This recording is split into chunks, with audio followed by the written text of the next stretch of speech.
Dari kawasan industri Cilegon, Banten, Presiden Republik Indonesia Prabowo Subianto menandai babak baru pembangunan nasional dengan meresmikan New Ethylene Project PT Lotte Chemical Indonesia. Dalam pidatonya, Prabowo menegaskan bahwa proyek besar ini bukan sekadar simbol kemajuan industri petrokimia, melainkan bukti nyata keberlanjutan pembangunan lintas pemerintahan. Ia menyebut secara terbuka bahwa langkah awal berdirinya pabrik raksasa ini merupakan hasil kerja keras dan diplomasi ekonomi yang dimulai sejak masa pemerintahan Presiden ke-7 RI, Joko Widodo. Dengan nada penuh penghargaan, Prabowo menyampaikan rasa hormatnya kepada Jokowi yang dinilainya memiliki andil besar dalam membuka jalan kerja sama dengan pemerintah Korea Selatan. Ia bahkan mengundang Jokowi untuk turut hadir dalam peresmian sebagai bentuk penghormatan terhadap upaya dan visi pendahulunya. Ini adalah salah satu prestasi beliau, ujar Prabowo. Kalimat yang menjadi sorotan publik karena mencerminkan semangat keberlanjutan, bukan sekadar pergantian kekuasaan. Meski Jokowi berhalangan hadir, Prabowo menyebut sang mantan presiden telah menyampaikan permohonan maaf secara pribadi melalui sambungan telepon. Dengan penuh rasa hormat, Prabowo menegaskan bahwa kerja besar bangsa ini tidak bisa dilepaskan dari kontribusi setiap pemimpin yang telah berjuang membangun negeri. Ia pun mengajak generasi muda untuk tidak melupakan jasa para tokoh yang telah menanam fondasi kemajuan Indonesia. Dalam penutupan sambutannya, Prabowo menegaskan bahwa pabrik Lotte Chemical Indonesia bukan hanya simbol investasi asing, tetapi juga bukti kuat bahwa pemerintahan Indonesia mampu menjaga kesinambungan dan kepercayaan dunia internasional. Dari sinergi lintas kepemimpinan inilah, kata Prabowo, Indonesia akan terus melangkah menuju kemandirian industri dan kesejahteraan nasional. Saudara Robin Sarr, yang saya hormati, para tokoh agama, tokoh masyarakat Banten, Cilegon, para pegawai PT Lotte Chemical Indonesia, seluruh hadirin dan rekan-rekan pers media yang hadir di peresmian Lotte Chemical Indonesia.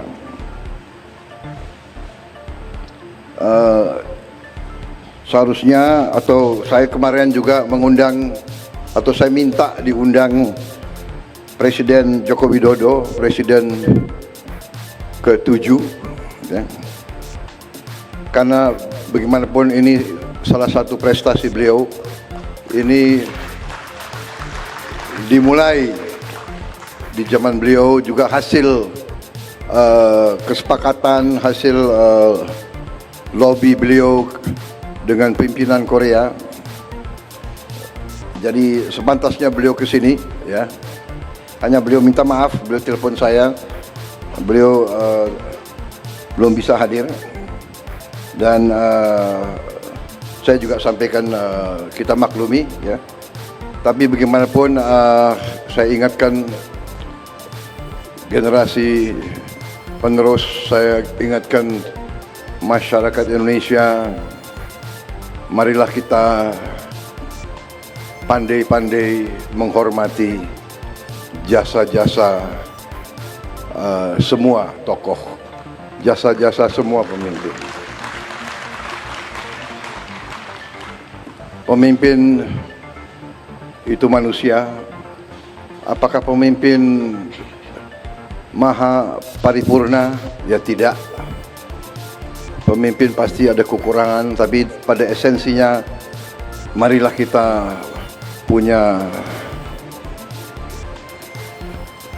rasa keadilan di hati kita.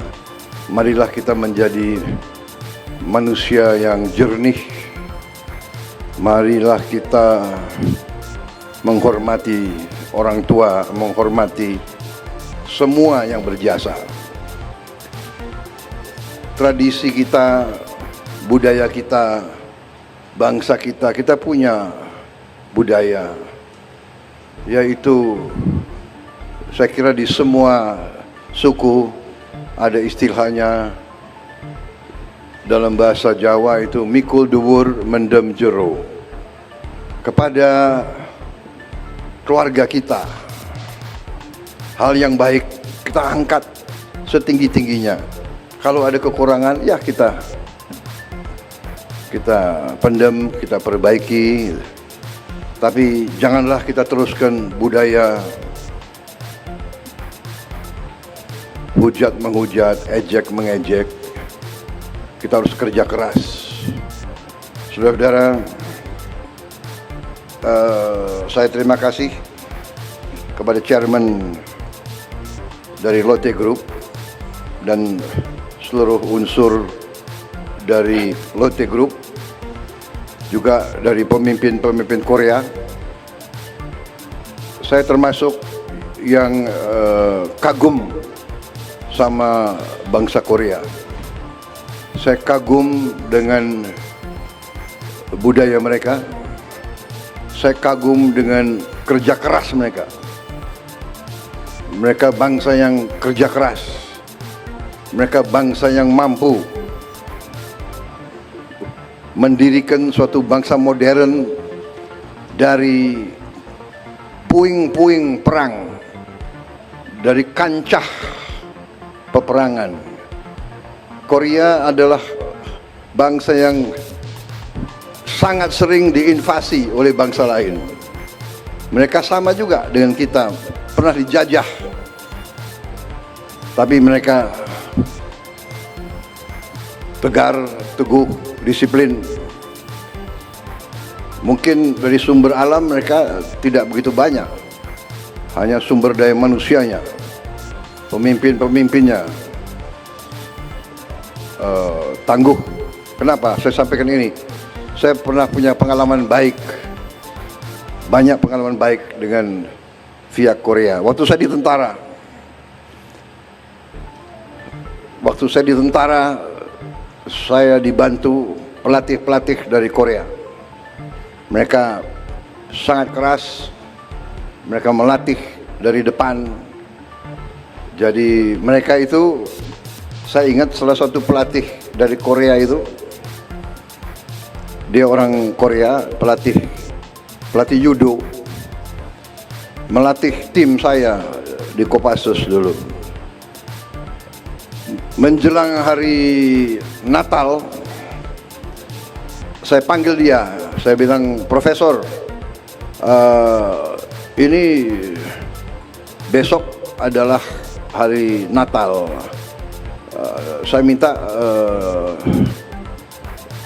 para anggota diliburkan." Dia bilang, "Tidak bisa, Jenderal. Harus latihan. Loh, ini hari Natal. Besok hari Natal." "Tidak ada masalah, Jenderal. Saya juga orang Kristen." Jadi profesor itu orang Kristen. "Tidak ada masalah, Jenderal. Saya orang Kristen. Kita nanti ke gereja jam 10. Kita kebaktian, misa, nanti jam 1 latihan lagi, training." Saya lihat dia hebat juga orang ini. Habis itu berapa minggu kemudian Lebaran, Idul Fitri, saya panggil dia lagi, "Profesor, besok hari besar untuk umat Islam, harus libur." "Jenderal, saya sudah tanya kepada ahli agama, yang wajib itu Idul Fitri, sembahyang sholat berjamaah di masjid jam 7 pagi. Dia tahu itu peraturannya, jam 7. Sesudah itu training, latihan. Habis itu dia tanya, Jenderal mau tim Jenderal juara atau tidak?" "Mau. Kalau mau juara, tidak ada jalan lain, harus latihan. Hanya ada satu rumus untuk menang." Saya tanya, "Apa rumusnya?" "Rumusnya 3. Nomor 1, latihan, training. Nomor 2, latihan, training. Nomor 3, latihan, training." Nah, ini pengalaman saya dengan orang-orang Korea. Jadi ini orang Korea ini bangsa yang tangguh.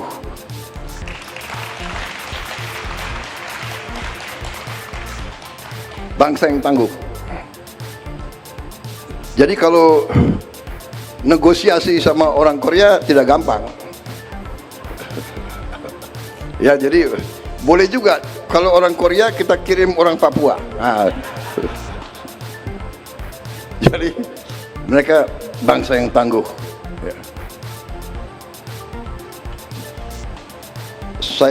Salah satu idola saya yang saya contoh adalah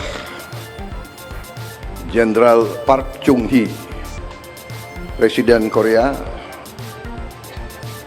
yang mimpin pembangunan industrialisasi Korea. Ya mungkin ini tidak politically correct karena dia tentara ya. Tapi kalau tanya orang Korea semua, dia banyak jasanya dalam pembangunan ekonomi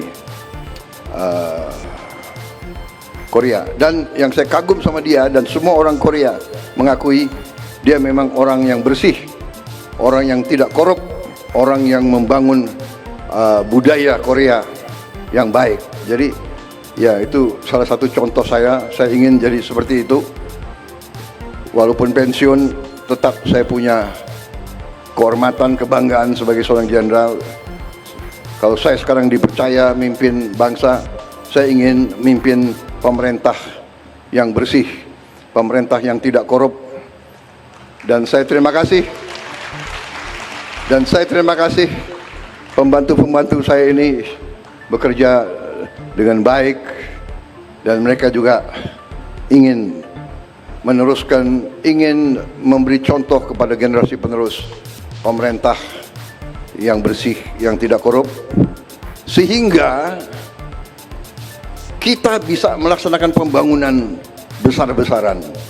Pembangunan besar-besaran ya antara lain kita perlu dapat kepercayaan dari bangsa-bangsa lain, dari perusahaan-perusahaan yang lain. Contoh hari ini Lotte perusahaan mungkin salah satu terbesar di dunia mungkin. Asetnya $100 miliar dan mereka investasi di kita berapa? 65 triliun. Ya, jadi saya sampaikan di sini bahwa ini contoh dan ini juga kenapa saya tadi ingatkan, saya minta Pak Jokowi diundang ya. Karena saya lihat kok ada mulai budaya yang tidak baik. Ya. Pemimpin dikuyu-kuyu, dicari-cari. Pada saat berkuasa disanjung-sanjung. Ini budaya apa? Ini harus kita rubah. Ya kan? Ini harus kita rubah. Saya bukan Prabowo takut sama Jokowi. Prabowo masih dikendalikan oleh Pak Jokowi. Enggak ada itu. Pak Jokowi itu enggak pernah nitip apa-apa sama saya. Ya saya harus katakan yang sebenarnya, kan begitu. Pak Prabowo takut sama Pak Jokowi. Enggak ada itu. Untuk apa saya takut sama beliau? Oke. Aku hopeng sama beliau kok takut. Iya kan? Sudahlah. Saudara-saudara, beliau memimpin 10 tahun, diakui dunia bagaimanapun. Inflasi di bawah beliau cukup bagus, pertumbuhan bagus, iya kan? Come on, harus kita yang bener lah, yang jujur lah, ya kan? Ngono yang ngono gitu, ya kan? Ya, Pak Androsoni, bener nggak? Gimana itu bahasa Banten? Ngono yang ngono gitu. Ya nojo ngono kan gitu. Banten ada bahasa sama ya, Banten sama Banyumas ada persamaan ya. Hah? Ya, jadi saudara-saudara, ini prestasi hari ini, terima kasih. Saya bangga.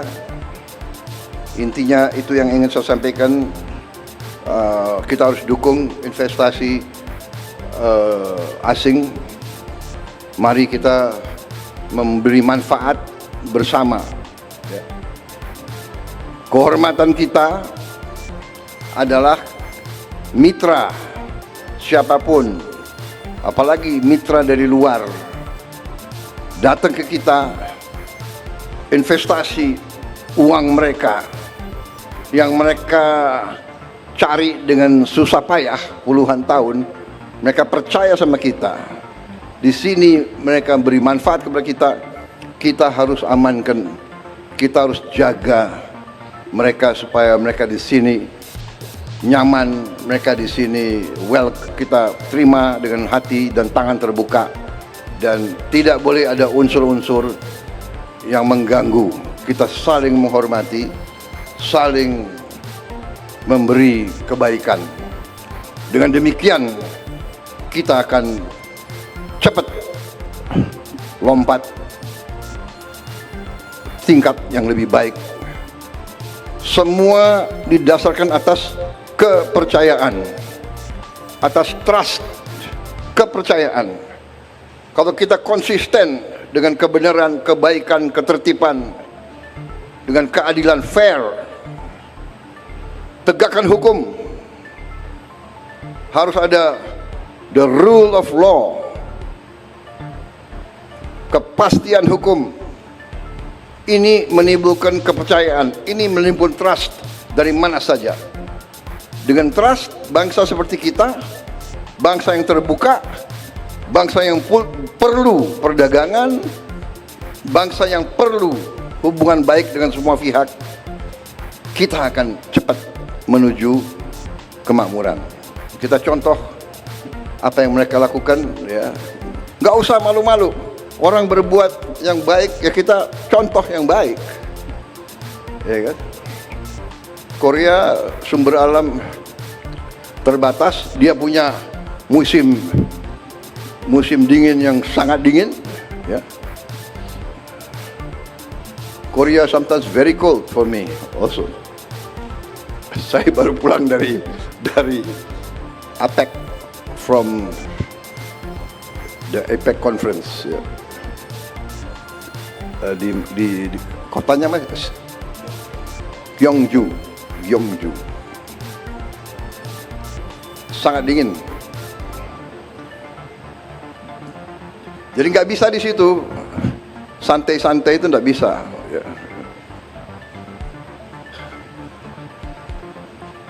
Saya nggak lihat tuh di situ ada orang Korea sarungan, itu nggak kedinginan.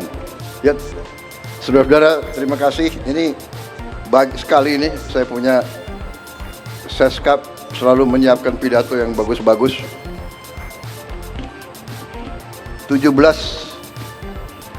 paragraf.